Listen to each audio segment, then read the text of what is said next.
bẹ́ẹ̀ ní ẹ̀ lóbodò. Ìwọ́n tó bá lọ bá fọwọ́ òògùn sẹ́yìn, tó kò jẹ́ ìtọ́tọ́ máa wulẹ̀ gbéru ilé tó ń fi ní káàsì. Ìwọ́n tó bá lọ bá fọwọ́ òògùn sẹ́yìn, tó kò jẹ́ ìtọ́tọ́ máa lò kí ẹnu ọ̀nà lé ẹ.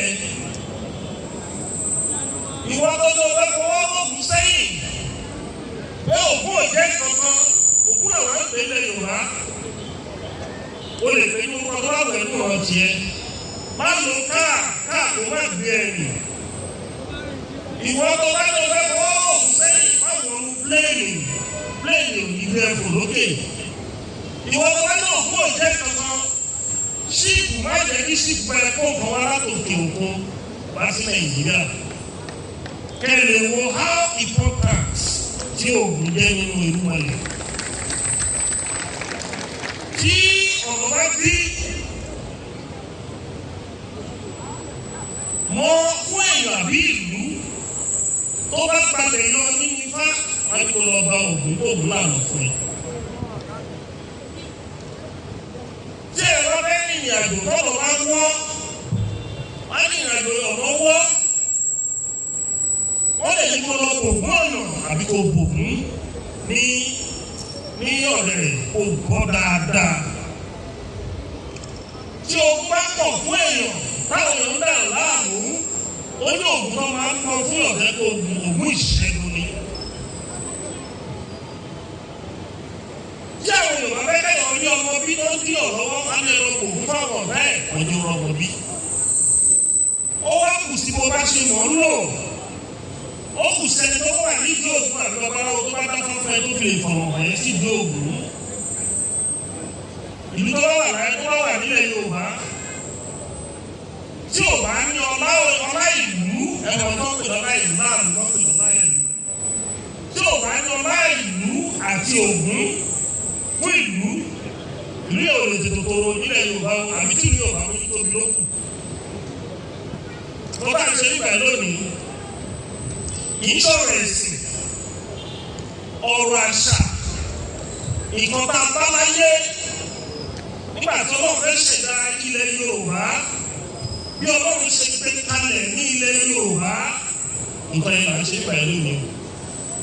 Kì í sọ̀rọ̀ ẹ̀sìn wípé àwọn àpòbó traditional religion irọ́ mi ò ṣe religion leaders. Bọ̀ọ̀kan bá wá ṣe nígbà lónìí ọ̀rọ̀ ìṣẹ̀dálẹ̀ wa bí a ṣe báyé tí ilé ayé fi dẹrù fún wa bí a ṣe ń lu ilé ayé nígbà àtijọ́ tí kan burúkú ò ń ṣẹlẹ̀ nílẹ̀ Yorùbá bí a ṣe ń lu ilé ayé nígbà àtijọ́ tí accident ò ń pọ̀ nǹkan tó àwọn bàbá wa ń ṣe. Tàbí wá gbàgbé ní ọ̀làdúdé bí ọ̀rọ̀ orin Saheed ló ní ọ̀làdúdé àwọn gbàgbé àṣà ìdílé wa. Nǹkan yẹn la wá ń ṣe léyìí pé kó lè yí ọmọ Yorùbá wípé a ti sọnù púpọ̀ a gbọ́dọ̀ padà sí ọ̀nà. Oyún òní pé ká má lọ ṣọ́ọ̀ṣì níjọba Friday sí ọ́fíìsì ọ̀fà Ààrẹ Onakakanfo máa ń ṣe Christmas carol. Ọ́fíìsì ọ̀fà Ààrẹ Onakakanfo ọdọọdún la lè ń ṣe about 8 editions àwọn ìṣèjọba Friday. Ìyẹn wá ní lọ́wọ́ wípé kí wọ́n wá pò mọ́ àṣà ni àti ìṣẹ̀dálẹ̀ ni. Àbájá wa sọ pé ìgbàgbọ́ tí wọ́n gba oyè gbogbo Yorùbá sọ́wọ́. Lára dúkìá Ààrẹ Onakakanfo fún àbákọ́ lẹ́wọ̀. Ààrẹ Onakakanfo has to defend historical culture and tradition of Yoruba land. Torí tó bá fẹ́ kúrò lóko ẹrú, wọ́n á kọ́kọ́ gba èdè lọ́wọ́ ẹ̀. Tó bá fẹ́ kúrò lóko ẹrú kan tí àwọn tó máa kúrò lóko ẹrú máa wọ́n ṣe bá kọ́kọ́ gba èdè ẹ̀. Èdè ẹ̀ ló sopọ̀ pẹ̀lú ẹ̀sìn ẹ̀. Èdè ẹ̀ ló sopọ̀ pẹ̀lú àṣà ẹ̀. Èdè ẹ̀ tó ti gbà ẹ̀ ó ti gba èdè ó ti gbà ẹ̀sìn ẹ̀ lọ́wọ́ ẹ̀. Ó ti gbà àṣà ẹ̀ lọ́wọ́ ẹ̀. Ó ti gba tradition ẹ̀ lọ́wọ́ ẹ̀ ìṣẹ̀dálẹ̀ ẹ̀. Bí a bá fẹ́ pe orí kọ́ńtì á ní orí ilẹ̀ èdè. Èdè ẹ̀ ṣe pàtàkì. Orí ilẹ̀ èdè. Tó bá fẹ́ pe èdè ẹ̀ lọ́wọ́ ẹ̀. Olùwà ló kọ ẹrú. Tó bá fẹ́ sọ̀rọ̀ Ààrẹ Onakakanfo. Yìí ṣe tó ìgbàlọ́ bá máa ń gbé kan. Tọ́lọ́ bá gbàgbà fi jagun. O gbọ́dọ̀ defend the cultural heritage ìwọ́n rẹ̀ kí ogun mú ẹ̀mí máa wọlé wá bá ẹ kó tó máa jogun ìbọn lójú ayé. ìdí ẹ̀ pé làbẹ́gbẹ́ kọ́lẹ̀ táàpẹ̀ ní Olókun Festival Foundation. Olókun Festival Foundation ó yàtọ̀ sí OPC. Nígbà tó OPC kan ló ń ṣe ìkan nípa ẹ̀ lónìí, bọ̀dọ̀ OPC ló dá Olókun Festival Foundation lẹ̀. Olókun Festival Foundation ni pé láti máa polongo àṣà ilẹ̀ Yorùbá, láti máa fi yé ilẹ̀ Yorùbá wípé tẹ́ bá ti sọ àṣà inú, tẹ́ bá ti sọ èdè inú, tẹ́ bá ti sọ ìṣẹ̀dálẹ̀ inú, ẹ ti wà lóògùn, ẹ ti wà lóògùn bílà ìlú. Ẹ wo ọdún ọ̀gbìn yìí sì. Olóyè ìlú tó ń ṣe ilẹ̀ Yorùbá. Ìrètí wọn yóò gún lọ́wọ́ lẹ̀ sí gan. Wọ́n ń sọ pé ògùn bí òǹdó. Ìrè òun ní ògùn lọ́wọ́ lẹ̀ sígbà tó pọ̀ lé Ifẹ̀. Ṣùgbọ́n wọ́n wá ń sọ pé ògùn náà fẹ́ lójú bí òǹdó township. Bẹ́ẹ̀ bá lè wò ó ṣàṣàyàn ọmọ òǹdó township tó máa ń ní ìdíwọ́. Nítorí pé ìgbàgbọ́ bí ìdíwọ́ díẹ̀ bí ọgbà tó lọ tẹ́lẹ̀ tó gba ẹ̀sìn ni. Ìwọ́n bá tó bá bẹ̀rẹ̀ sí ó ti ṣe kí Ògúndé. Wọ́n ṣe kí Ògúndé. Wọ́n ti wá ṣe Ògún festival nílò òní. Tẹ́lá lọ́wọ́ òdòsì tí ìbá ṣe pé Àkúrẹ́ jẹ́ kápítà. Òdò bẹ́ẹ̀ ti ìdáná òkú Àkúrẹ́ lọ. Ẹ wo ìkòròdú náà. Ẹ̀sáàpù tàwa lọ́gbọ́n ni pé ó wà ní ọkọ̀ tí mo kọ́ sínú speech nígbà yìí o.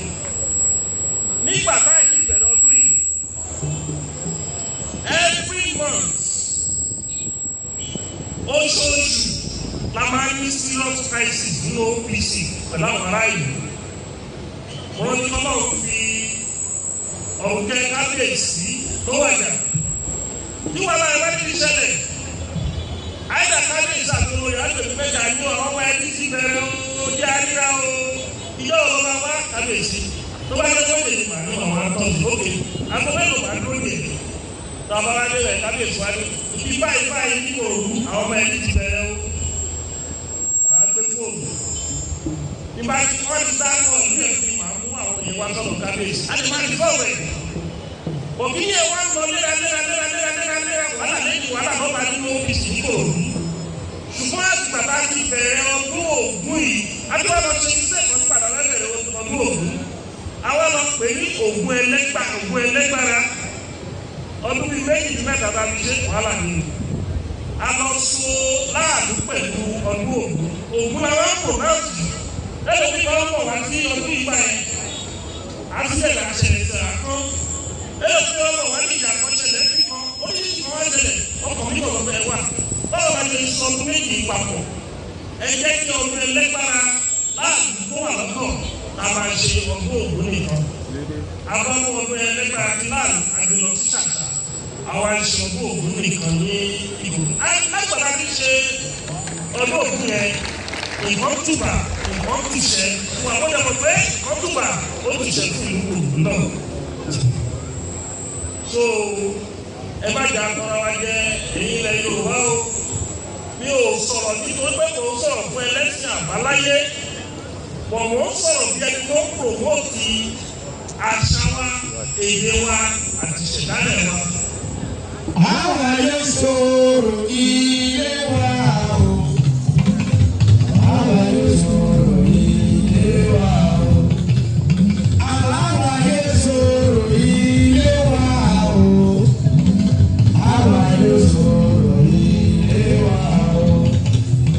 Ẹ̀sìn náà ò gbé oyè. Ẹ̀sìn náà ò gbé àwa máa sọ̀rọ̀. Àwa yóò sọ̀rọ̀ ilé wa o.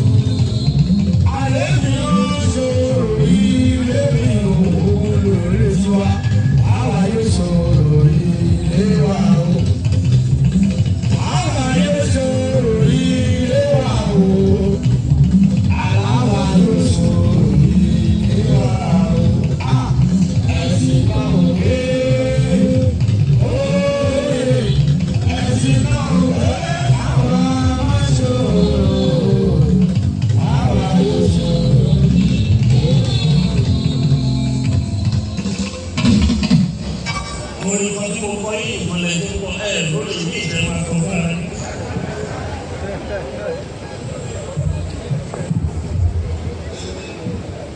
Ògúndé ọlọ́jà ogun máa ń bá wò lónìí.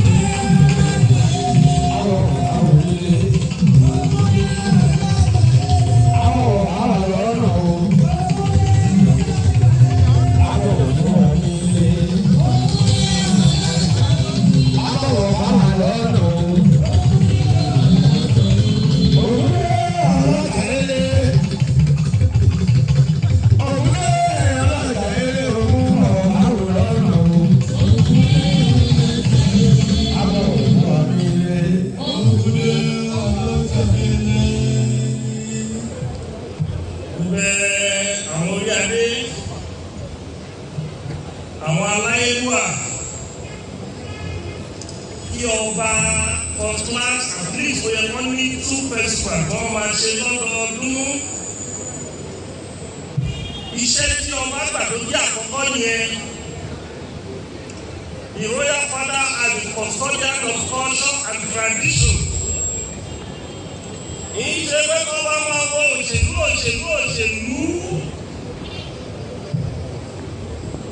Lórí òṣèlú á lọ alájọbí ní oko. Ó bẹ̀yìn ọba aráyé. Iṣẹ́ tí wọ́n fi gbé yín sórí ìtẹ́ yìí. Ẹ wo bí kábíyèsí náà ní wọ́n ṣe propose different festivals. Almost every month bí àwọn àbájọ ní kàlẹ́ndà báyìí.